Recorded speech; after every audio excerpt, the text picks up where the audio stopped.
21শে জুলাই শহীদ দিবসে যোগ দিতে কানলার পূর্বস্থলী, উত্তর, দক্ষিণ এমনকি ভান্ডার, টিকুরি, সমুদ্রগড়, ধাত্রীগ্রাম সহ বিভিন্ন স্টেশন থেকে ও সড়ক পথে বাসে কয়েক হাজার দলীয় নেতা ও কর্মীদের নিয়ে ট্রেনে কলকাতার উদ্দেশ্যে রওনা দিলেন মন্ত্রী স্বপন দেবনাথ।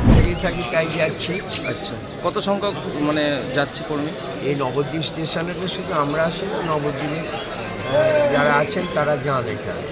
আর আমাদের যেহেতু বর্ধমান লাগোয়া, তো স্বাভাবিক কারণেই আমরা পূর্বস্থলী ব্লকের পূর্বস্থলীতে যেমন ধরে ভান্ডার, টিকুরি স্টেশন, বিষ্ণুপ্রিয়া, নবদ্বীপ, আলীনগর, সমুদ্রগড়, ধাত্রীগ্রাম এবং বাগনাপাড়া।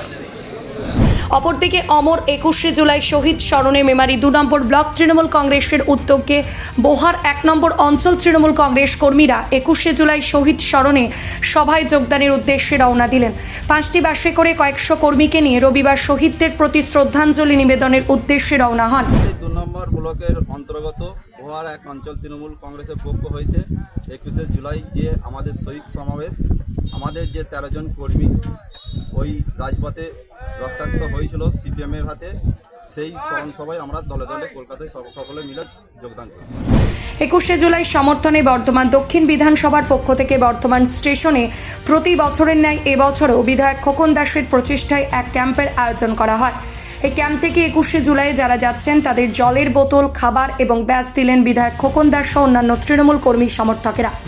পাশাপাশি বিধায়ক খোকন দাস হাজারে হাজারে কর্মী সমর্থকদের সকলকে সঙ্গে নিয়ে বর্ধমান স্টেশন থেকে সুপারে গেলেন ধর্মতলার উদ্দেশ্যে।